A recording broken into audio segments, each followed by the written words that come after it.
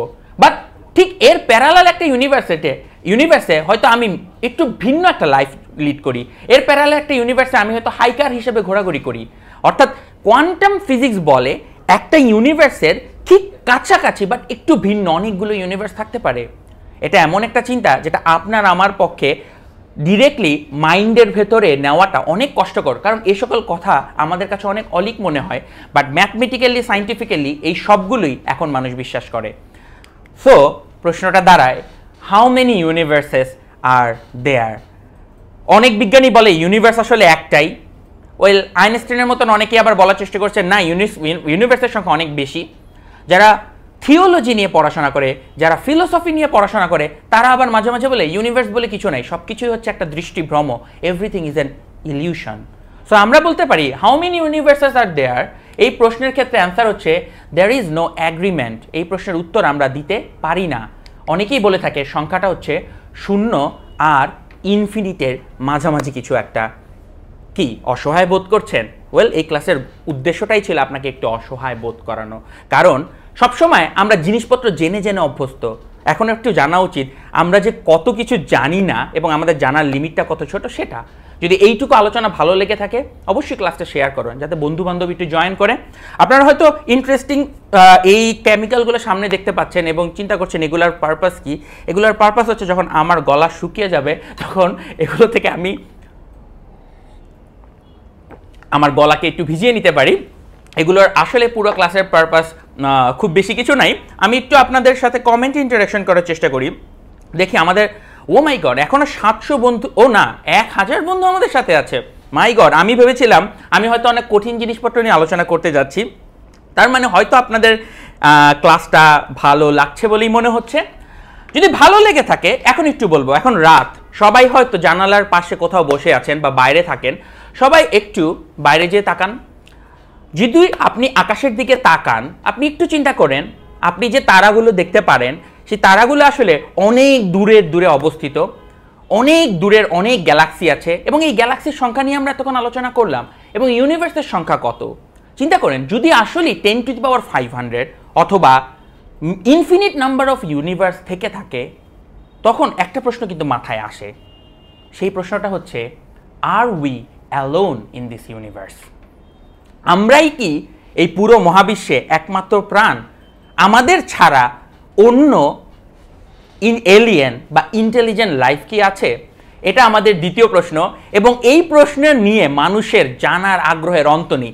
এলিয়েনের নাম বললেই সবাই লাফিয়ে ওঠে। আমি ছোটবেলায় একটা হিন্দি সিনেমা দেখেছিলাম, কোই মিল গে, ওইখানে একটা এলিয়েন থাকে যার নাম থাকে জাদু, যেটা অনেকটা এইরকম ভাবে গান গায়, জাদু।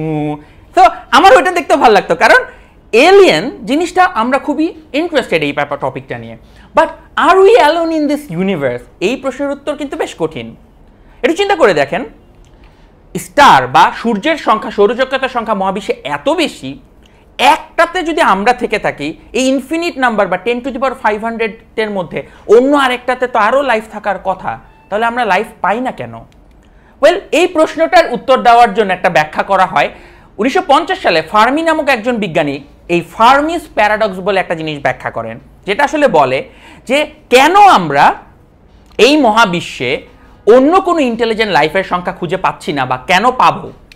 ওয়েল, এই যে ইন্টেলিজেন্ট লাইফের জন্য সার্চ, এটার একটা নাম আছে, এই নামটাকে বলা হয় সেটি, search for extra terrestrial intelligence. তো এখন বা সেটি রিসার্চাররা কি নিয়ে কথা বলেন, এগুলো বেশ ইন্টারেস্টিং। এখন একটু চিন্তা করি দেখি, আমাকে যদি ইন্টেলিজেন্ট লাইফ পেতে হয় কি করতে হবে? ওয়েল, আমাদের ফার্স্টে বুঝতে হবে পৃথিবী ছাড়া বাইরের কোনো সূর্যের আন্ডারে একটা গ্রহের মধ্যে জীবন ধারণের উপযোগী পরিবেশ তৈরি হয়েছে, সেখানে লাইফ ফর্ম করেছে। শুধু লাইফ ফর্ম করলেই হবে না, সেই লাইফকে বুদ্ধিমান হতে হবে যে সেই লাইফ কমিউনিকেশনের জন্য টেকনোলজি, মোবাইল ফোন বা ইন্টারনেট এরকম কিছু ডেভেলপ করেছে। শুধু তাই করলে কি হবে? না, সেই ইন্টেলিজেন্ট লাইফকে আমাদের সাথে কমিউনিকেট করার চেষ্টা করতে হবে। যদি করতে পারি তাহলেই আমরা একটা এলিয়েন লাইফ খুঁজে পাবো।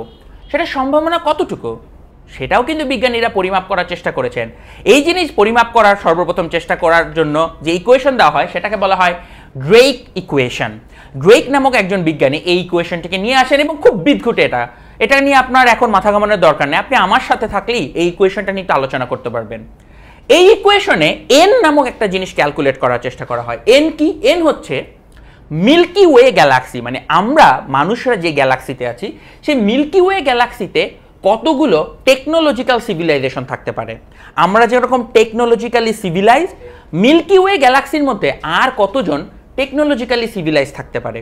এরপরে অনেক নাম্বার আছে, এই নাম্বারগুলো আসলে কেন, যেমন আর বোঝায় মিল্কি ওয়ে গ্যালাক্সিতে প্রতি বছর কতগুলো করে নতুন নতুন সূর্য তৈরি হয়, সেই সূর্যের আন্ডারে কতগুলোতে আসলে গ্রহ নক্ষত্র, সব সূর্যের আন্ডারে গ্রহ থাকে না, কতগুলো সূর্যের আন্ডারে গ্রহ থাকতে পারে, গ্রহ থাকলে কি হবে না সেই গ্রহকে জীবন ধারণের জন্য উপযোগী হতে পারে। তাহলে এখানে হ্যাবিটেবল প্ল্যানেটের সংখ্যা বলে একটা ব্যাপার আছে, সেই হ্যাবিটেবল প্ল্যানেটে জীবনের সৃষ্টি হওয়ার সম্ভাবনা কত, সেই জীবন ইন্টেলিজেন্ট হবে কিনা তার সম্ভাবনা কত, সেই ইন্টেলিজেন্ট জীবন কমিউনিকেশন করতে পারবে কিনা তার সম্ভাবনা কত। এতগুলো যদি আপনি পার করে আসেন, তারপরে আসবে সবচাইতে ইম্পর্টেন্ট কথা, লাস্টেরটা এল। এলকে বলা হয় লনজেভিটি ফ্যাক্টর। গ্রহ সৃষ্টি হলো, গ্রহতে জীবন হলো, সেই জীবন ইন্টেলিজেন্ট হলো, সেই ইন্টেলিজেন্ট জীবন কমিউনিকেশন টেকনোলজি গ্রহণ করলো, বা সে যদি মারা যায় তাহলে কি হবে? সে যদি অনেক আগে মারা যেয়ে থাকে তাহলে কি আমরা তাদের সাথে কমিউনিকেট করতে পারবো? আমরা কিন্তু পারবো না। মানুষ বা আমাদের এই পৃথিবী তৈরি হয়েছে আজকে থেকে 4 বিলিয়ন বছর আগে, বিগ ব্যাংয়ের পরে।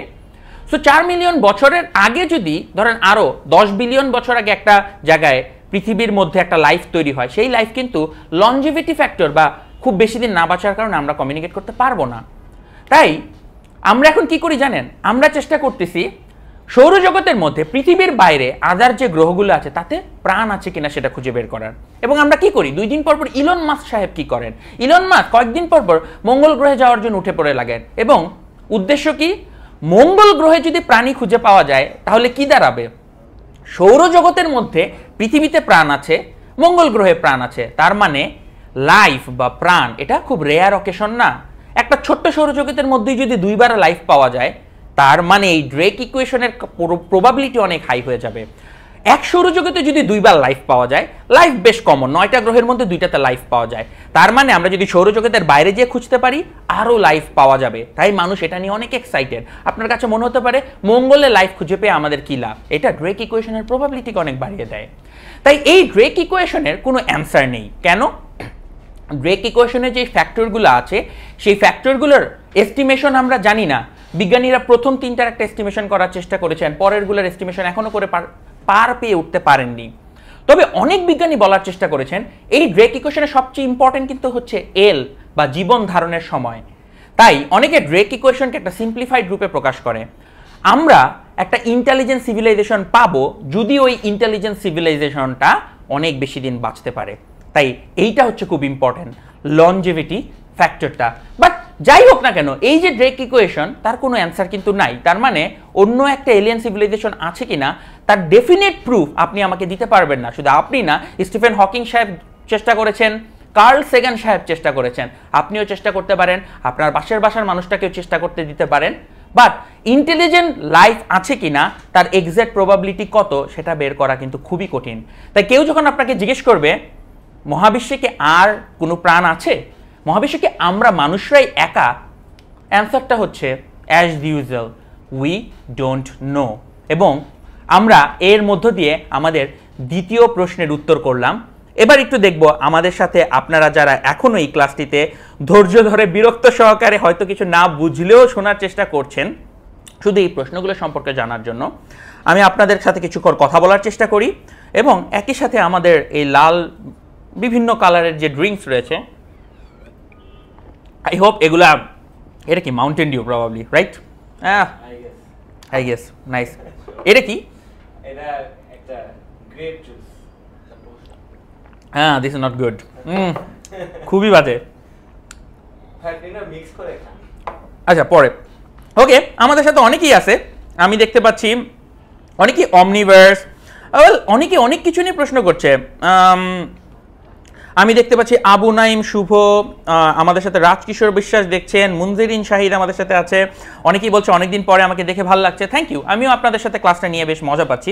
ও বাই দ্য ওয়ে, যারা এই ক্লাসটা বুঝতে পারছেন না তাদের জন্য একটা কথা বলি, যদি আপনি ক্লাসে এই পর্যায় পর্যন্ত কোনোভাবে ধৈর্য ধরে থাকতেও পারেন।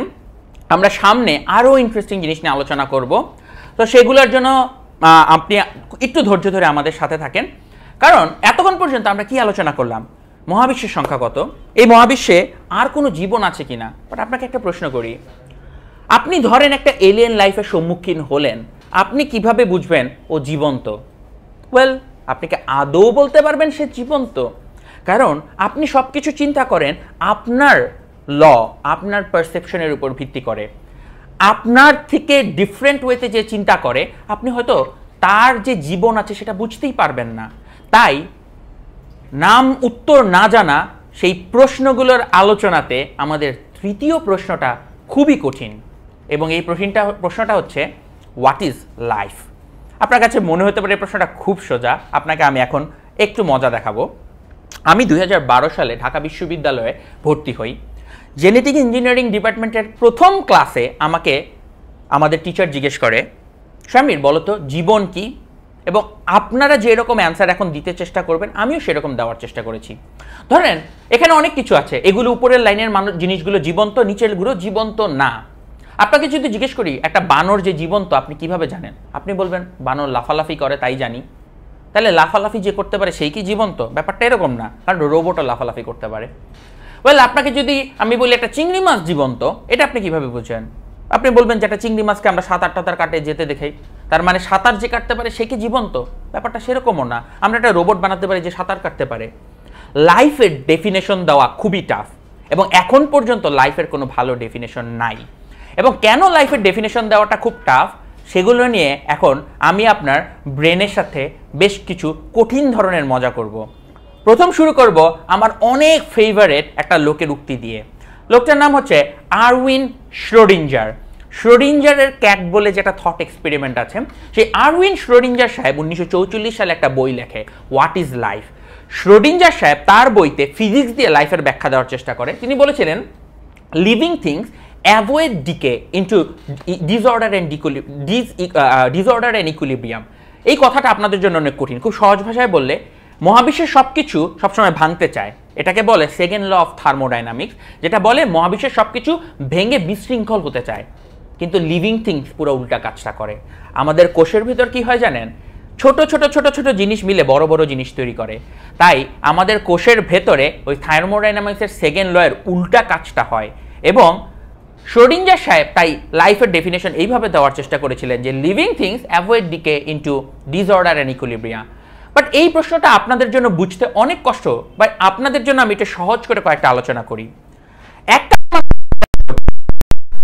Life is made of special component, তার মানে কিছু অণুপরমাণু আছে সেগুলো খালি জীবন্ত জিনিসে থাকে, আর যেগুলোতে সেগুলো থাকে না সেগুলো মানে জীবন্ত না, সেগুলো জড়। যেমন মানুষ এককালে বিশ্বাস করত কার্বন, হাইড্রোজেন, নাইট্রোজেন, অক্সিজেন দিয়ে জীবন তৈরি হয়, বাট পরে জানতে পারলো এই জিনিসটা ঠিক না, আসলে মহাবিশ্বের সব কিছুই তো অণুপরমাণু দিয়ে তৈরি।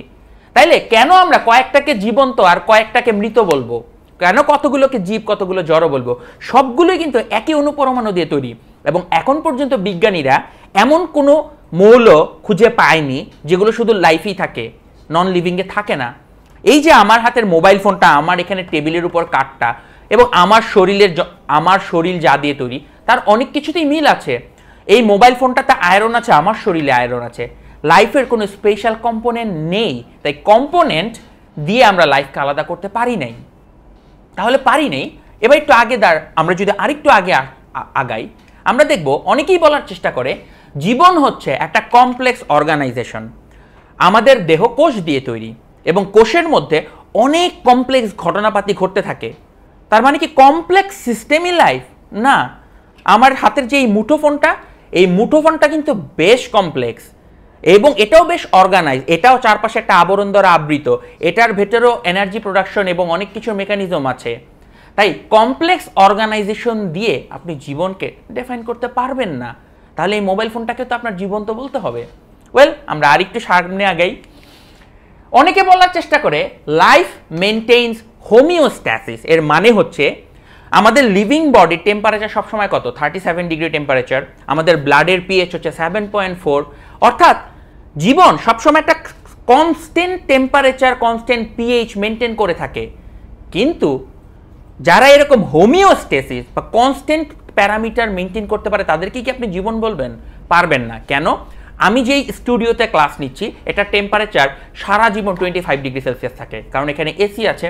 আমরা এখানে হিউমিডিটি মিটার দিয়ে তার হিউমিডিটি কন্ট্রোল করছি। তাহলে এই স্টুডিওটা কি জীবন্ত? না। লাইফ যদি হোমিওস্টেসিস মেনটেন করার প্যারামিটার হয় তাহলে এই স্টুডিওটাকে আমার জীবন্ত বলা লাগবে। বাট আমরা তাহলে হোমিওস্টেসিস দিয়ে লাইফকে ডিফাইন করতে পারি না। Life consume food. Well, life food consume করে, এনার্জি প্রোডাকশন করে। এনার্জি প্রোডাকশন করার কিন্তু আমরা লাইফের ছাড়াও এনার্জি প্রোডাকশন তৈরি করতে পারি। পাতা থেকে যেমন এনার্জি প্রোডাকশন হয় আমরা জানি, উদ্ভিদ এনার্জি প্রোডাকশন করে, আমরা কিন্তু আবার সেই জেনারেটর ঘুরিয়েও এনার্জি তৈরি করতে পারি। তাহলে এনার্জি প্রোডাকশন করতে পারলেই যে লাইফ হবে ব্যাপারটা এরকমও না। এরপরের জিনিসটা হচ্ছে রেসপন্স। আপনি দেখবেন সকাল হলেই আপনার শরীর অটোমেটিক্যালি জেগে উঠবে, যদি কেউ না আমার মতন অনেক বেলা পর্যন্ত ঘুমিয়ে অভ্যস্ত হন। তারপরে পাখিরা কি করে? ভোরবেলা থেকে ডাকতে শুরু করে। এর মানে হচ্ছে লাইফ এনভায়রনমেন্টের সাথে রেসপন্স করে। ওয়েল, নন লিভিং জিনিস কি রেসপন্স করতে পারে না? আপনাকে একটা এক্সপিরিয়েন্স দেখাই। আমাদের মোবাইল ফোন কিন্তু রেসপন্স করে। কিরকম? আমি আমাদের মোবাইল ফোনের সাথে কিন্তু কথা বলতে পারি। যেমন, হেই সিরি, when is my next appointment? Your next appointment tomorrow is at 9 a.m. It's titled Deadline for BB Fellowship. So আমি এই ফোনটাকে যদি জিজ্ঞেস করি, সে আমাকে প্রশ্নের উত্তর দিতে পারে। যেমন আমি আরও প্রশ্ন করি, hey Siri, what is the result of Real Madrid match? Looking for Real Madrid's schedule. The Real Madrid Barcelona match ended in a draw. 2 each for Real Madrid and Barcelona in So, El Clasico. আমি ওকে প্রশ্ন করলে ও উত্তর দিতে পারে। তাহলে response করা যদি লাইফের বৈশিষ্ট্য হয়ে থাকে, এই মোবাইল ফোনটা কি তাইলে জীবন্ত? ওয়েল, আপনি কনফিউজ। Develop life. আমরা ছোটবেলায় একটা পিচ্চি বাচ্চা ছিলাম, সেখান থেকে গ্রো করতে করতে একটা বড় হিউম্যান হয়েছি। চিন্তা করে দেখেন আর্টিফিশিয়াল ইন্টেলিজেন্স কি করে। আপনি একটা কোড লিখে দেন, আর্টিফিশিয়াল ইন্টেলিজেন্স সফটওয়্যারটা ডেভেলপ করতে পারে। আমি এতক্ষণ মোবাইল ফোনের যে সফটওয়্যারটার সাথে কথা বললাম, ওইটা একটা আর্টিফিশিয়াল ইন্টেলিজেন্স। ও প্রথম দিন আমার কথা বুঝতে পারতো না, আস্তে আস্তে আস্তে আস্তে বুঝতে পারে। তার মানে এই সফটওয়্যারটা তার ভেতরে ডেভেলপ করতে পারে। তাহলে ও কি লাইফ? ডেভেলপ করা যদি লাইফের বৈশিষ্ট্য হয়, ও তো ডেভেলপ করে। তাহলে ডেভেলপ করাও লাইফের ভালো বৈশিষ্ট্য না? লাইফ ইভলভ করে। আমরা জানি অনেক বিলিয়ন বিলিয়ন বছরে ধরে একটা সিঙ্গেল সেল থেকে শুরু করে আজকের মানুষ পর্যন্ত সবাই এভলিউশনের মাধ্যমে তৈরি হয়েছে। অ্যাটলিস্ট বিজ্ঞান সেটাকে বলার চেষ্টা করে। এরকম এভলিউশন কিন্তু যন্ত্রপাতিরও হয়। তাই এই যে জিনিসপত্র, যেই বৈশিষ্ট্যগুলো দিয়ে আপনি লাইফকে ডিফাইন করতে চান, সেগুলো কোনোটাই আসলে খুব রিলায়েবল বৈশিষ্ট্য না, ডেফিনেশন না। আপনি কি এই মুহূর্তে কনফিউজ? দেখি আমাদের সাথে কতগুলো বন্ধু এখনো ধৈর্য ধরে কনফিউজ হয়ে সত্ত্বেও এই ক্লাসগুলো করছে। হ্যাঁ, আব্দুল্লাহ মেহেদি বলেছে, ভাইয়া ট্রাই করছি বুঝতে পারার, অনেক কষ্ট করে বুঝতে হচ্ছে। ওয়েল, থ্যাংক ইউ এই জিনিসটা স্বীকার করার জন্য। তুমি যে বুঝতে পারছো না এইটাই স্বাভাবিক, কারণ এই প্রশ্নগুলো এত ইজি প্রশ্ন না। এগুলো নিয়ে বিজ্ঞানীরা শত বছরের পর শত বছর ধরে গবেষণা করার পরে বললেন তারা নাকি এগুলোর অ্যান্সার জানেন না। তাহলে এগুলো একেবারেই সহজ প্রশ্ন না। তো এগুলা তুমি যে বুঝতে পারছো না সেইটাই কিন্তু নর্মাল। সো আমাদের সাথে থাকো। আর যদি একেবারেই না বুঝো, তোমাদের জন্য অ্যাটলিস্ট আমরা এই ক্লাসে ইন্টারনেটের ফেভারিট সেন্সেশন কিছু ক্যাট পিকচার দেখাচ্ছি। সো অ্যাটলিস্ট বুঝতে না পারলে আমরা কিছুক্ষণ পর কিছু কিউট ক্যাট পিকচার তোমাদেরকে দেখাবো। অ্যাটলিস্ট ক্যাট পিকচারগুলো দেখার জন্য হলে আমাদের সাথে থাকো। সো আমরা পরে যাব। অনেক মানুষ আমার মতন যারা বায়োকেমিস্ট, মলিকুলার বায়োলজি, তারা বলার চেষ্টা করে life is just chemical reaction. কোষের মধ্যে ডিএনএ আরএনএ আছে, এগুলো একটা থেকে আরেকটা রিয়াকশন করে এবং এটাই হচ্ছে জীবন। আমি পার্সোনালি এটাতে ডিসঅ্যাগ্রি করি। ডিএনএ কোষের মধ্যে নতুন একটা ডিএনএ তৈরি করতে পারে, এই প্রসেসটাকে বলে রেপ্লিকেশন। আমি আমার ল্যাবে প্রত্যেক দিন কোষের বাইরে এরকম টেস্ট টিউবের মধ্যে ডিএনএ থেকে ডিএনএ তৈরি করে ফেলি এবং এই প্রসেসটা আমার জন্য খুবই সহজ। তার মানে যদি আপনি বলেন যে এই রিয়াকশন ঘটে একটা ডিএনএ থেকে আরেকটা ডিএনএ তৈরি হওয়া, এটাই জীবনের বৈশিষ্ট্য, তাহলে আমার ল্যাবের টেস্ট টিউবগুলোও তো জীবন্ত, কারণ ওইগুলাও একটা থেকে আরেকটা তৈরি করতে পারে। আমি ডিএনএ থেকে প্রোটিনও তৈরি করতে পারি। তাই রিয়াকশন হওয়া যদি লাইফের বৈশিষ্ট্য হয়, আমার ল্যাবের টেস্ট টিউবগুলোকে আপনার জীবন বলতে হবে, বা বলতে পারবো না। আপনিও জানেন, আমিও জানি, কারণ আমাদের লাইফের ডেফিনেশনটা ভুল। পরের প্রশ্নে আসি। অনেকেই বলার চেষ্টা করেন ডিএনএ হচ্ছে লাইফ, ডিএনএ থেকে সব কিছু তৈরি হয়। দাস ডিএনএ মেক আস আ লাইফ? কারণ জীবনের সবচেয়ে বড় উদ্দেশ্য নাকি হচ্ছে বাচ্চা পয়দা করা। জীবনের মানে গোল ধরা হয়, অ্যানিম্যাল লাইফের গোল হচ্ছে একজনের আরেক থেকে আরেকজন তৈরি হবে, আপনার এক কপি ডিএনএ আপনার বংশধরের মধ্যে যাবে। ডিএনএ কি সবচেয়ে বড় লাইফ? ওয়েল, এটাতেও আমি ডিসঅ্যাগ্রি করি। আমি কোষ থেকে ডিএনএ বের করে ওটাকে টেবিলের উপর রেখে দিতে পারবো, এবং ওটা একদম জড় পদার্থ। একটা ডিএনএ 650 বছর পর্যন্ত টিকে থাকে। ডিএনএ কে আপনি লাইফ বললে বেশ কঠিন হয়ে যাবে। এমআইটিতে এখন বেশ কিছু ইঞ্জিনিয়ার গবেষণা করতেছে, তারা ডিএনএ দিয়ে হার্ড ড্রাইভ বা মোবাইল ফোনের যে ডিভাইসের যে স্টোরেজ মেমোরি বানানোর চেষ্টা করছে। তার মানে ডিএনএ আসলে একটা নন লিভিং থিং। ডিএনএ যখন কোষের ভিতরে থাকে সে কিছু রিয়াকশন করতে পারে, বাট ডিএনএ থাকাটাই যদি আপনি লাইফের বৈশিষ্ট্য বলেন, আপনি অনেক বিপদে পড়ে যাবেন। কারণ কয়েকদিন পরে যখন ডিএনএ হার্ড ড্রাইভ আসবে, আপনার হার্ড ড্রাইভটাকে আপনি জীবন্ত বলবেন নাকি মৃত? অনেক বড় কনসার্ন। তাই ডিএনএ কি লাইফ? আমি শিওরলি জানি না। এবং ডিএনএ কে যদি লাইফ বলেন, আপনি এখন আরো বড় বিপদে পড়বেন। এইচআইভি ভাইরাসের নাম তো শুনেছেন। HIV virus does not have DNA. HIV ভাইরাসের কোনো ডিএনএই নাই। এইচআইভি ভাইরাস শুধু আরএনএ দিয়ে কাজ চালাচ্ছে। তাহলে আপনি এইচআইভি ভাইরাসকে জীবন্ত বলবেন না মৃত? ওয়েল, বায়োলজিস্টরাও জানে না এই ভাইরাসগুলো জীবন্ত না নাকি মৃত। ভাইরাস চেঞ্জ করে দিয়েছে। কিরকম? আপনাকে একটু উদাহরণ দিয়ে বলি।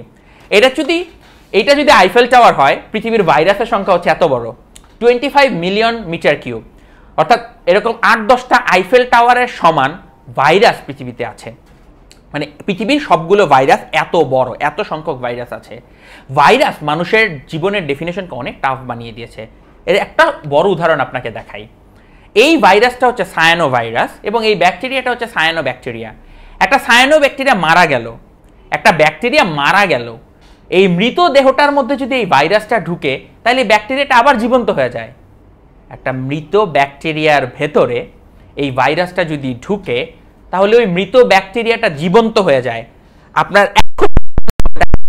হচ্ছে জীবন। আমরা সবাই বেঁচে আছি কারণ আমাদের শরীরে প্রতিনিয়ত অনেকগুলো ভাইরাস ঢুকে আছে। ভাইরাস বের হয়ে গেলে হয়তো আমরা মারা যাই। তাহলে ভাইরাস কি জীবন? ওয়েল, ভাইরাস নিজে জীবন্ত কিনা সেটা নিয়ে মানুষ শিওর না, কারণ ভাইরাসের একটা কোষও নেই।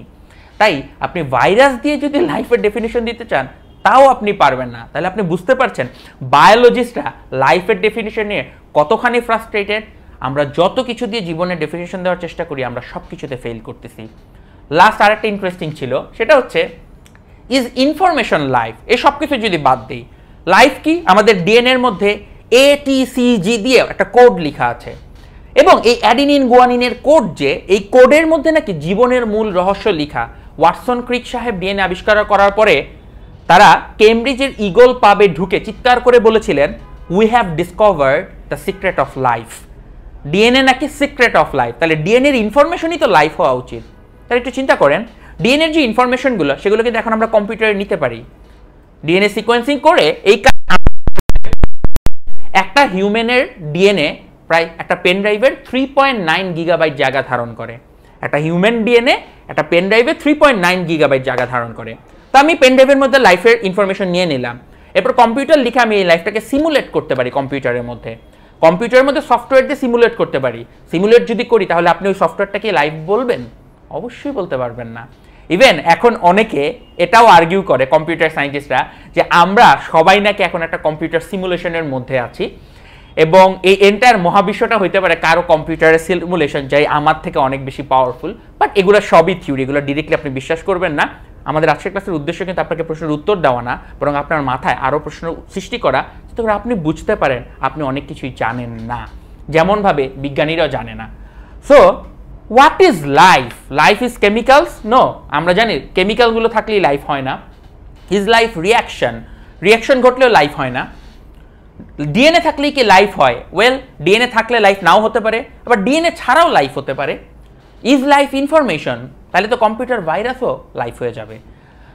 এই এত এত এত এত প্রশ্ন করতে করতে আমরা যখন লাইফের ডেফিনেশন দিতে গিয়েছি, শেষ পর্যন্ত বায়োলজিস্টদেরকে যদি আপনি এখনও জিজ্ঞেস করেন হোয়াট ইজ লাইফ, তাদের আনসার একটাই, উই ডোন্ট নো। তাহলে চিন্তা করে দেখেন, আমরা এতক্ষণ ইউনিভার্স নিয়ে আলোচনা করলাম, পুরো ইউনিভার্স অনেক বড়। ইউনিভার্সের মধ্যে আমরা কি আর এলিয়েন লাইফ পাবো? এলিয়েন লাইফ পাইতে গিয়ে আমাদের নতুন প্রশ্ন মাথায় আসলো, লাইফ কি? আমরা লাইফের ডেফিনেশনই জানি না। আমরা যদি লাইফের ডেফিনেশন না জানি, এলিয়েন পাইলে ওটাকে কেমনে বুঝবো এটা জীবন্ত না মৃত? আপনি যদি নাই জানেন লাইফের ডেফিনেশন কি, ওয়েল চিন্তা করে দেখুন সায়েন্স এখনো কত কিছু জানার বাকি।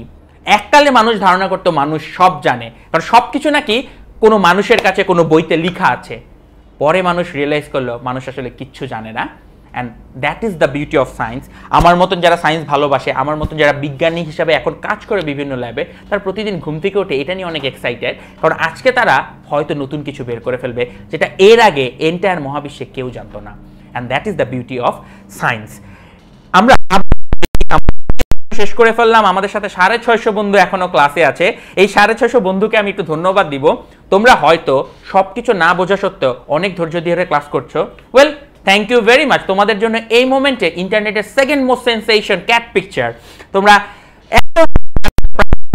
ধরে আমাকে সহ্য করার জন্য তোমরা একবার ভালো করে দেখে নাও।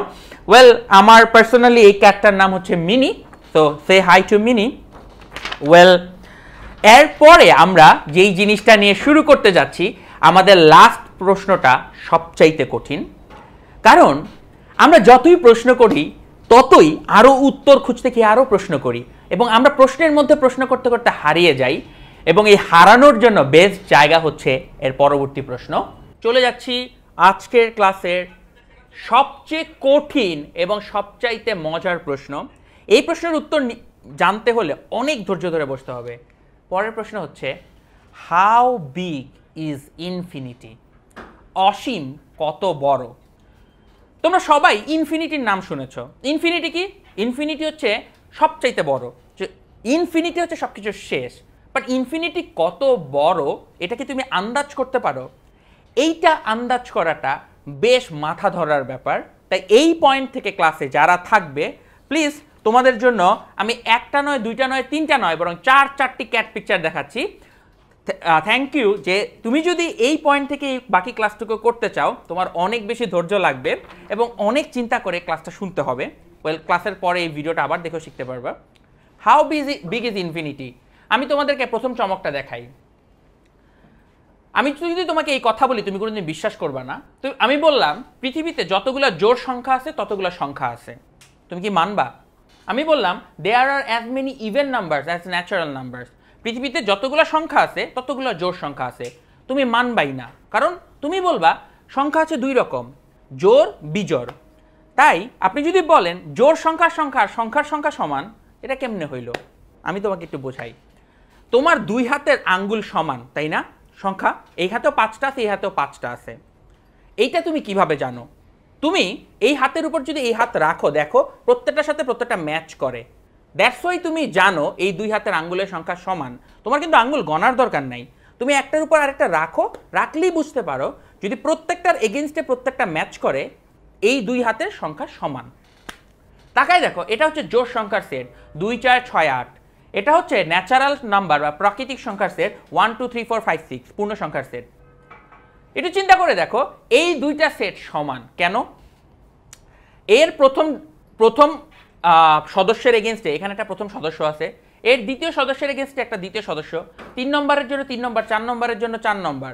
অর্থাৎ এই সেটের প্রত্যেকটা সদস্যের সাথে পেয়ার করার জন্য তুমি আরেকটা সদস্য এই সেটে পাবা। কারণ কি জানো? কারণ ওয়ার্ল্ডে ইভেন নাম্বারের সংখ্যা হচ্ছে ইনফিনিটি এবং ওয়ার্ল্ডে ন্যাচারাল নাম্বারের সংখ্যাও ইনফিনিটি। তাহলে কি তুমি বলবে যে ইভেন নাম্বারের সংখ্যা ন্যাচারাল নাম্বারের সংখ্যার সমান? কারণ ইভেন নাম্বারের সংখ্যা ইনফিনিটি, ন্যাচারাল নাম্বারের সংখ্যাও ইনফিনিটি। দুইটাই যদি ইনফিনিটি হয়, can infinity be equal to infinity? This is really tough. তুমি যদি বলো ইনফিনিটি জিনিসটা ইনফিনিটির সমান, তাহলে ইভেন নাম্বার আর ন্যাচারাল নাম্বারকে সমান বলতে হবে। বাট যেটা তুমিও জানো আমিও জানি ভালো করে, এইটা ট্রু না।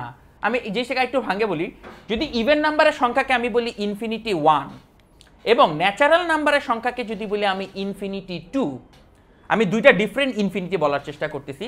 তোমার কি মনে হয় কমেন্টে জানাও তো কোন ইনফিনিটিটা বড় হওয়া উচিত? ইভেন নাম্বারের যে সংখ্যা সেটাকে বললাম ইনফিনিটি 1, ন্যাচারাল নাম্বারের সংখ্যাটাকে বললাম ইনফিনিটি 2। তোমার কি মনে হয় কোন ইনফিনিটিটা বড় হওয়া উচিত?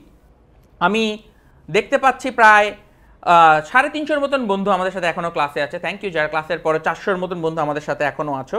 সো আমি অনেককেই দেখতে যাচ্ছি, সবাই কিন্তু বলার চেষ্টা করছো ইনফিনিটি 2টা বড় হওয়া উচিত। কারণ কি? এখানে আছে শুধু জোড় নাম্বার, এখানে আছে ন্যাচারাল নাম্বার বা সকল পূর্ণ সংখ্যা। তো থ্যাংক ইউ ভেরি মাচ যারা আমাদের সাথে এই জিনিসটাতে অ্যাগ্রি করেছো। আমরা অবশ্যই বোঝার চেষ্টা করি ইনফিনিটি 2 ইনফিনিটি 1 থেকে বড়। তাই আমরা অনেক ক্ষেত্রে ইনফিনিটি ওয়ার্ডটা যখন ব্যবহার করি আমাদেরকে একটু বোঝা উচিত ইনফিনিটির মধ্যে ছোট ইনফিনিটি বড় ইনফিনিটি থাকতে পারে। একটা ইনফিনিটি আরেকটা ইনফিনিটি থেকে বড় ছোট হতে পারে, এবং এই আইডিয়াটা এককালে মানুষের ছিল না। এই আইডিয়াটাকে প্রথমে যেই ব্যক্তি বলে থাকেন এটাকে বলা হয় the continuum hypothesis. Georg Cantor set থিওরির যে আবিষ্কারক, উনি প্রথমত এটা বলেছিলেন দ্য কন্টিনিয়াম হাইপোথেসিস, যে ইনফিনিটির মধ্যে ছোট ইনফিনিটি বড় ইনফিনিটি থাকতে পারে। এবং এই কন্টিনিয়াম হাইপোথেসিসটা তোমার কি মনে হয় সত্য না মিথ্যা? আমাকে একটু কমেন্টে জানাও তো। একটা ইনফিনিটি আরেকটা ইনফিনিটির থেকে বড় হবে, বা একটা ইনফিনিটি একটা ইনফিনিটি থেকে ছোট হতে পারে। এটাই হচ্ছে কন্টিনিয়াম হাইপোথেসিসের সাধারণভাবে বলার চেষ্টা করা হয়। তোমার কি মনে হয় continuum hypothesis is it true or is it false? আমি যেহেতু আমাদের ক্লাসের মাঝখানে একটু যান্ত্রিক গোলযোগের কারণে অনেকে জয়েন করতে পারোনি, তাই এখনও যারা ক্লাসটিতে আছো আমি কিন্তু তোমাদেরকে একটু অনুরোধ করব যাতে এই ক্লাসটাকে শেয়ার করার মাধ্যমে সবাই আমাদের আরও বেশি বন্ধু বান্ধবকে এই ক্লাসে ডেকে নিয়ে আসতে পারো। সো আমি অনেকেই বলার চেষ্টা করছো যে কন্টিনিয়াম হাইপোথিসিস ট্রু। আমি অনেকের কমেন্ট পাচ্ছি যে ট্রু। এই যে সীমান্ত সিদ্দিকী কিন্তু ভালো একটা প্রশ্ন করেছে, বলছে অড নাম্বারের কি দোষ করলো ভাই? কোনো দোষ করে না, আমি জাস্ট তোমাদেরকে একটা এক্সাম্পলের জন্য বোঝাচ্ছি। অনেকেই ইনফিনিটি 1 ইনফিনিটি 2। প্রতিভা তাসনিম বলেছেন বোথ আর আনডিফাইনেবল। নাকিব বলার চেষ্টা করেছে কন্টিনিয়াম হাইপোথিসিস ট্রু। স্বর্ণা বলার চেষ্টা করেছে ইনফিনিটি, শর্মা বলার চেষ্টা করছে, আচ্ছা একজনের নাম আছে Sharma, I guess Sharma sorry, infinity is constant. Okay, একজন বলার চেষ্টা করেছে মেবি ট্রু। যেই ভদ্রলোক বলেছেন মেবি ট্রু মেবি ফলস তাকে আমার অনেক পছন্দ, কারণ এটা বেশ সাইন্টিফিক, কোনো কিছু ডিরেক্টলি ট্রু বলে দাবি না করা। দ্য কন্টিনিউয়াম হাইপোথিসিস এটা ট্রু নাকি ফলস এটার উত্তর এখন দিব। সো ডেভিড হিলবার্ট সাহেব একটা অ্যামেজিং ব্যক্তি। হিলবার্টের নাম মনে রাখবে, কিছুক্ষণ পরে হিলবার্টকে নিয়ে আলোচনা হবে। হিলবার্ট সাহেব বলেন কন্টিনিউয়াম হাইপোথিসিস সম্পর্কে যে this is the most important unsolved problem in mathematics. Most important unsolved problem in mathematics. কেন? কারণ কার্ট গোডেল নামক একজন ভদ্রলোক প্রমাণ করেন কন্টিনিউয়াম হাইপোথিসিসকে ফলস প্রমাণ করা যাবে না। কার্ট গোডেল প্রমাণ করছে যে কন্টিনিউয়াম হাইপোথিসিসকে ফলস প্রমাণ করা যায় না। এরপরে কোয়েন নামক একজন ভদ্রলোক এসে প্রমাণ করছে কন্টিনিউয়াম হাইপোথিসিসকে ট্রু প্রমাণ করা যায় না। ও মাই গড, দুইজন ব্যক্তি সাইমালটেনিয়াসলি দুইটা ডিফারেন্ট ভাবে প্রমাণ করছে কন্টিনিউয়াম হাইপোথিসিসকে ট্রু প্রমাণ করা যায় না, কন্টিনিউয়াম হাইপোথিসিসকে ফলস প্রমাণ করা যায় না। So you can never disprove or prove continuum hypothesis. একটা জিনিসকে যখন ট্রু প্রমাণ করা যায় না, একটা জিনিসকে যখন ফলস প্রমাণ করা যায় না, তখন এর মানে কি দাঁড়ায়? মানে দাঁড়ায় একটাই, there are unanswerable questions in mathematics and there are unanswerable question in this universe. এই ইউনিভার্সের অনেক প্রশ্ন আছে যার উত্তর করা সম্ভব না, যেমন কন্টিনিউয়াম হাইপোথিসিস এটা ট্রু নাকি ফলস এটাকে তুমি প্রমাণ করতে পারবে না। এইবার আসবে ইন্টারেস্টিং, হিলবার্ট সাহেবের একটা বিখ্যাত গল্প এখন তোমাদেরকে বোঝাবো। এই গল্প বুঝতে হলে তোমাকে বেশ বুদ্ধিমান হতে হবে।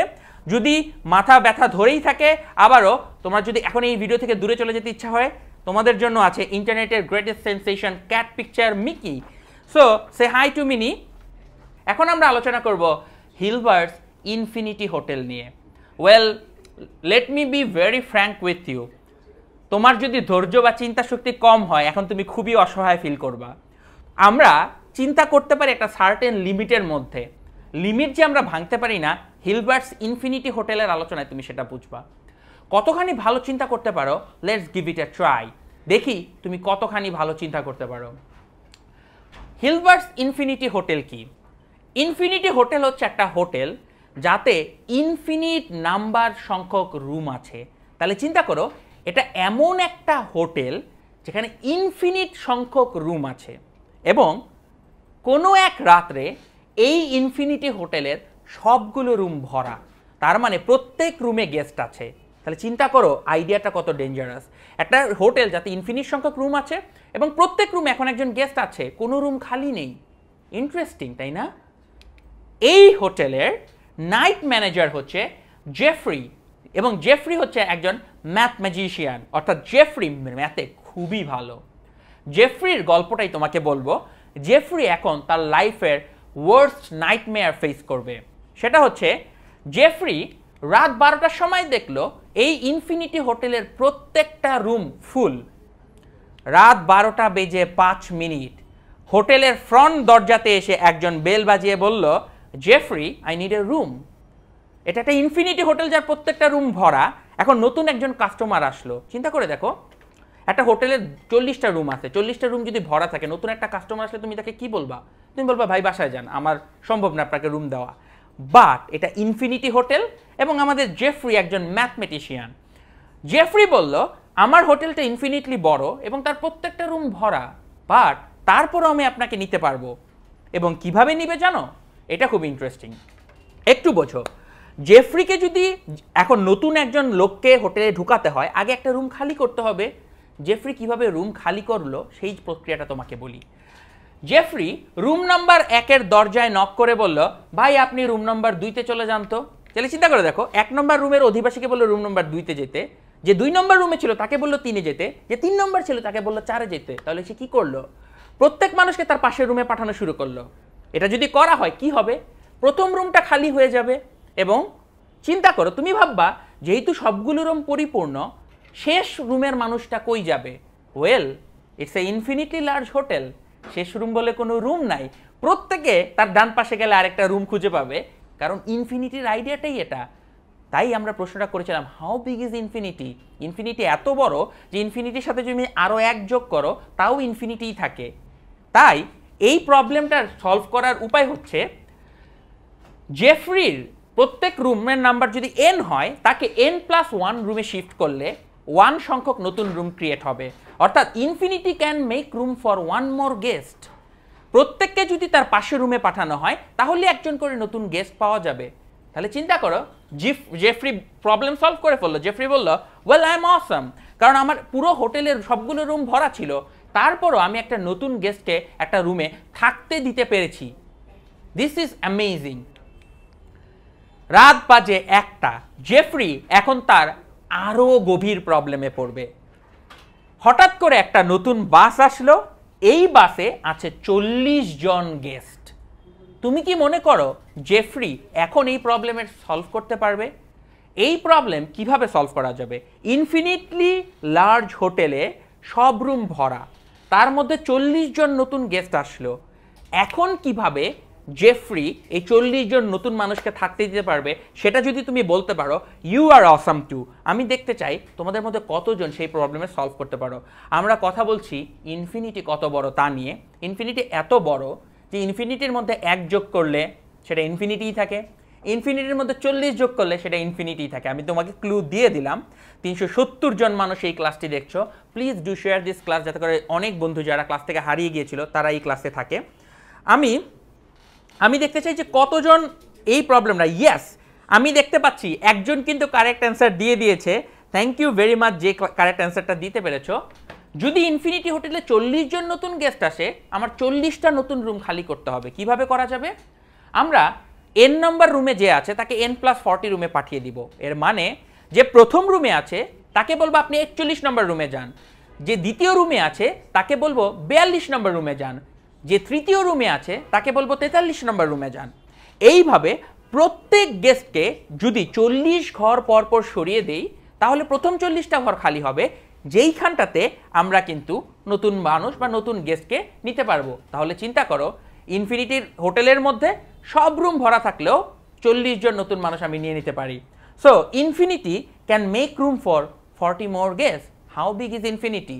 ওয়েল, সেই প্রশ্নের উত্তরই তো দেওয়ার চেষ্টা করছি। এরপর যে জেফ্রি বলে বসলো, আই এম এক্সট্রা অসাম। কারণ কি? আমার হোটেলের সব রুম ভরা ছিল, তারপরও আমি ওইখানে আরও গেস্ট ঢুকাতে পারতেছি, কারণ আমার হোটেলটা ইনফিনিটলি লার্জ। তোমরা হয়তো বুঝতেই পারছো আমাদের এই গল্পটা এখন কোন দিকে যাচ্ছে। রাত বাজে 2টা, একটা ইনফিনিটলি লং বাস আসলো। জেফ্রির চোখ কপালে উঠে গেল। জেফ্রি দেখলো তার হোটেলের সামনে একটা বাস দাঁড়িয়ে আছে, যেই বাসটা ইনফিনিট সংখ্যক গেস্ট নিয়ে আসছে। চিন্তা করে দেখো এইটার মানে কি, একটা হোটেলে একটা বাস আসছে, যেই বাসে ইনফিনিট সংখ্যক নতুন গেস্ট আছে। এই হোটেলের প্রত্যেক রুম খালি, এই হোটেলের প্রত্যেক রুম অলরেডি ভরা। এই হোটেলের প্রত্যেক রুম ভরা অবস্থায় তার মধ্যে কি আরো ইনফিনিটি গেস্ট নেওয়া যাবে?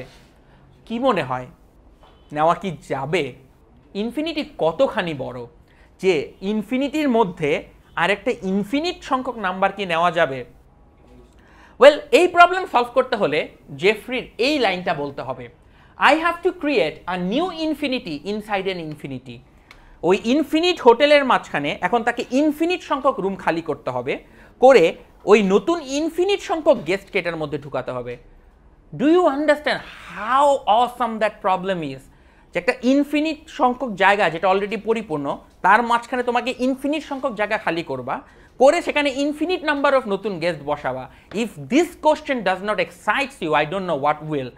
সো আমি তোমাদের কমেন্টে তোমাদের রেসপন্সগুলো একটু দেখার চেষ্টা করি, যে তোমাদের কি মনে হয় কিভাবে এই ইনফিনিট সংখ্যক হোটেলের গেস্টকে নাড়াচাড়া করে ইনফিনিট নাম্বার অফ নতুন খালি জায়গাগুলো আমরা তৈরি করতে পারি। ওয়েল, আমি একজন বলছে, আচ্ছা অনেকে মনে করছো প্রত্যেককে বলবো ইনফিনিট সংখ্যক পরের ঘরে চলে যেতে, যোগ করে এই প্রবলেমে সলভ করা যাবে না। কেন? তুমি এতক্ষণ কি করেছো, 40 জন গেস্ট আসলে n+40 করে দিয়েছো, এখন ইনফিনিট গেস্ট আসছে। তুমি বলতে পারবা না প্রথম রুমের গেস্টকে আপনি 1+ ইনফিনিটি নাম্বার রুমে যান, কারণ 1+ infinity is equal to infinity. Okay কোনো নাম্বার না পড়লেও কই যাবে? একটা গেস্টকে তুমি নক করে বলতে পারো না ভাই আপনি ইনফিনিট নাম্বার রুমে চলে যান, সে তো এটা মানবে না। তাই যোগ করে এই প্রবলেম সলভ করা যাবে না, বাট প্রবলেমের একটা সলভ আছে। সলভটা হচ্ছে এইটা, সলভ হচ্ছে 2 দিয়ে গুণ করা। যে কোনো সংখ্যাকে 2 দিয়ে গুণ করলে সেটা জোড় সংখ্যায় পরিণত হয়। একটা জোড় সংখ্যা বা একটা বিজোড় সংখ্যা নাও, তাকে যদি 2 দিয়ে গুণ করো সবগুলা কি হয়ে যাবে? জোড় সংখ্যা। তাহলে এখন চিন্তা করো, আমি এই হোটেলের প্রত্যেকটা মানুষকে বলবো আপনার রুমের নাম্বারকে 2 দিয়ে গুণ করে সেই রুমে চলে যান। তাহলে যে 1 নম্বর রুমে আছে সে 2 নম্বর রুমে চলে যাবে, 1 নম্বর রুমটা খালি হয়ে যাবে। যে 3 নম্বর রুমে আছে সে 6 নম্বর রুমে চলে যাবে, তাহলে 3 নম্বর রুমটাও খালি হয়ে যাবে। যে 2 নম্বর রুমে আছে সে কই যাবে? 4 নম্বর রুমে চলে যাবে। তাহলে চিন্তা করে দেখো এইভাবে কি করবে, ওই হোটেলের যত জোড় সংখ্যক রুম আছে সেগুলো ফুলফিল হয়ে যাবে, আর যত বিজোড় সংখ্যক রুম আছে সবগুলো খালি হয়ে যাবে, কারণ 2 দিয়ে গুণ করার পরে কোনো বিজোড় নাম্বার পাওয়া যায় না। তাই সবগুলো গেস্টকে বলা হলো তুমি তোমার রুম নাম্বারকে 2 দিয়ে গুণ করে সেই রুমে চলে যাও, তাহলে সবাই একটা জোড় সংখ্যক রুমে চলে যাবে এবং সবগুলো বিজোড় সংখ্যক রুম খালি হয়ে যাবে। এখন ইন্টারেস্টিং ব্যাপার কি জানো, জোড় সংখ্যক রুমের সংখ্যা কত? ইনফিনিটি। বিজোড় সংখ্যক রুমের সংখ্যা কত? ইনফিনিটি। তাহলে চিন্তা করে দেখো রিয়েল নাম্বারের মাঝখানে এখন তুমি সবাইকে খালি জোড় সংখ্যক রুমে পাঠিয়ে দিলে, যার কারণে তোমার কাছে শুধু বিজোড় সংখ্যক রুমগুলো খালি হয়ে গেল এবং বিজোড় সংখ্যক রুমের সংখ্যা কত? ইনফিনিটি। তাহলে তুমি প্র্যাকটিক্যালি একটা পরিপূর্ণ ইনফিনিটির মধ্যে একটা খালি ইনফিনিটি ক্রিয়েট করে ফেলতে পারলে। Yes, infinity is that big. Infinity now can make room for infinite number of guest. তাহলে চিন্তা করো একটা ইনফিনিটির মধ্যে আমি আরেকটা ইনফিনিটিকে ঢুকিয়ে দিতে পারলাম। এই পর্যায়ে তো জেফ্রি খুব মজায় আছে। জেফ্রি মনে করলো আই এম অসামলি অসাম, কারণ কি আমি আমার হোটেলের বিজনেসকে একদম আকাশে তুলে নিয়ে আসছি। আমি একটা ইনফিনিটলি লং হোটেলের মধ্যে নতুন ইনফিনিটলি লং গেস্ট ঢুকায় ফেলতে পারি। এখন চিন্তা করো এই ম্যাথমেটিক্যাল মেন্টাল এক্সপেরিমেন্টের সবচাইতে ডেঞ্জারাস পর্যায়ে তোমাকে বোঝাবো। এতক্ষণ ইনফিনিট নাম্বার অফ বাস আসছিল একটা, রাত বাজে 3টা, এবার জেফ্রির ওয়ার্স্ট নাইটমেয়ার, তার হোটেলের সামনে ইনফিনিট সংখ্যক বাস এসে দাঁড়ালো এবং প্রত্যেকটা বাসে ইনফিনিট নাম্বার অফ গেস্ট আছে। তার হোটেলটা পুরোপুরি পরিপূর্ণ এবং হোটেলে ইনফিনিট নাম্বার অফ রুম আছে। এই ইনফিনিটি হোটেলের মধ্যে ইনফিনিটলি লং বাসের ইনফিনিট সংখ্যক বাসকে কি তুমি জায়গা দিতে পারবে? এই জিনিসের জায়গা যদি দিতে হয়, জেফ্রি বলল I now have to create infinite number of infinities inside my infinity. তাহলে একটা ইনফিনিটি কত বড় যে একটা ইনফিনিটির মধ্যে ইনফিনিট সংখ্যক নতুন ইনফিনিটিকে ঢুকাতে হবে। আমি আবারও বলছি, একটা ইনফিনিটির মধ্যে ইনফাইনাইট সংখ্যক নতুন ইনফাইনাইটকে জায়গা দিতে হবে। এই কাজটা কিভাবে করবে জেফরি বেশ বিরক্ত। সেই পর্যায়ে জেফরি তার সবচাইতে প্রিয় গণিতবিদের কথা মনে করলেন। মহান গণিতবিদ ইউক্লিড বলেছিলেন পৃথিবীতে প্রাইম নাম্বারের সংখ্যা হচ্ছে ইনফিনিটি। জেফরি তার টেবিলের সামনে একটা ছবি দেখলেন ইউক্লিডের, সেই ছবিতে লেখা ছিল remember the infinite quantity of prime numbers are there, yours Euclid. Euclid সাহেব বলে গিয়েছিলেন প্রাইম নাম্বারের সংখ্যা ইনফিনিটি। সাথে সাথে জেফরির মাথায় নতুন এক বুদ্ধি খেলে গেল। জেফরিকে এখন ইনফাইনাইট নাম্বার অফ বাসকে জায়গা করতে হবে এবং প্রত্যেকটাতে ইনফাইনাইট গেস্ট আছে। তাহলে কাজটা কি? প্রথমে হোটেলের মধ্যে একটা নতুন ইনফিনিটি ক্রিয়েট করতে হবে, মানে জায়গা খালি করতে হবে। তারপরে একটা ইনফাইনাইট বাইসের ইনফাইনাইট সংখ্যক গেস্টকে ওইখানে বসাতে হবে। তারপর আবার জিনিসটা ফুলফিল হয়ে যাবে। তারপর হোটেলে আবার নতুন খালি জায়গা ক্রিয়েট করতে হবে। তারপর দ্বিতীয় বাসের ইনফাইনাইট সংখ্যক গেস্টকে বসাতে হবে। তার মানে একটা ইনফিনিটির মধ্যে একটা ইনফিনিটি হোল ক্রিয়েট করে সেটাকে পড়তে হবে। তারপর আরেকটা ইনফিনিটি হোল ক্রিয়েট করতে হবে। তারপর সেখানে আরেকটা ইনফিনিটি ঢুকবে। এরপর আরেকটা ইনফিনিটি হোল ক্রিয়েট করে আরেকটা ইনফিনিটি ঢুকাতে হবে। জিনিসটা ফলো করা কিন্তু বেশ কঠিন। আমি আগেও বলেছি তোমরা এই পর্যায়ে বেশ বিরক্ত হতে পারো। সুতরাং ক্লাসের এই পর্যায়ে তোমাদের জন্য রয়েছে আমাদের third cat, we call it Ayman. Look, Ayman is so cute and Ayman is so happy যে তোমরা প্রায় 400 মানুষ এখনো বিরক্তিকর এই ইনফিনিটির কাজটা করছো। সো এখন আমি তোমাদেরকে সলিউশনটা দেখাবো। সলিউশনটা হচ্ছে এরকম। প্রথমে হোটেলে কিভাবে রুম খালি করতে হবে। পৃথিবীর প্রথম প্রাইম নাম্বার হচ্ছে 2। প্রাইম নাম্বার কি? যেই নাম্বারকে সেই সংখ্যা এবং এক ছাড়া অন্য কিছু দিয়ে ভাগ করা যায় না, মানে যে সংখ্যাগুলো অবিভাজ্য। তো প্রথম প্রাইম নাম্বার হচ্ছে 2। এখন 7 নম্বর রুমের মানুষটাকে কই পাঠাবো? 2 টু দি পাওয়ার 7 নম্বর রুমে। তার মানে প্রথম প্রাইম নাম্বারের পাওয়ার হিসাবে প্রত্যেকটা রুম নাম্বারকে বসাবো, যা রেজাল্ট পাবো প্রত্যেককে সেই রুমে ট্রান্সফার করব। তাহলে 2 নম্বর রুমটা খালি হয়ে যাবে এবং প্রত্যেকে তার পাওয়ার রুমে চলে যাবে। তার মানে কেউ যদি এখন চিন্তা করে দেখো, তার মানে যে 2 নম্বর রুমে আছে সে 2 টু দি পাওয়ার 7 নম্বর রুমে চলে যাবে। যে 3 নম্বর রুমে আছে সে 2 টু দি পাওয়ার 3 নম্বর রুমে যাবে। যে 4 নম্বর রুমে আছে সে 2 টু দি পাওয়ার 4 নম্বর রুমে যাবে। তাহলে আমরা কয়টা প্রাইম নাম্বার ইউজ করলাম? মাত্র একটা প্রাইম নাম্বার। একটা মাত্র প্রাইম নাম্বার ব্যবহার করে আমি ওই হোটেলের মধ্যে এখন ইনফিনিট সংখ্যক নতুন রুম ক্রিয়েট করে ফেললাম। কারণ এই 1 2 3 4 5 6 7 এই রুমের মানুষগুলোকে 2 to the power n number রুমে পাঠিয়ে দিলাম। এবং মজার ব্যাপার হচ্ছে প্রাইম নাম্বারের একটা ঘাত করে করে এরকম তুমি ইনফিনিট সংখ্যক নতুন নাম্বার বানাতে পারবে। আই নো ম্যাথমেটিক্যালি জিনিসটা চিন্তা করে একটু টাফ। এখন আমি তোমাকে দেখাই প্রথম বাসের লোককে কিভাবে আমরা বসাবো। দ্বিতীয় প্রাইম নাম্বার হচ্ছে 3।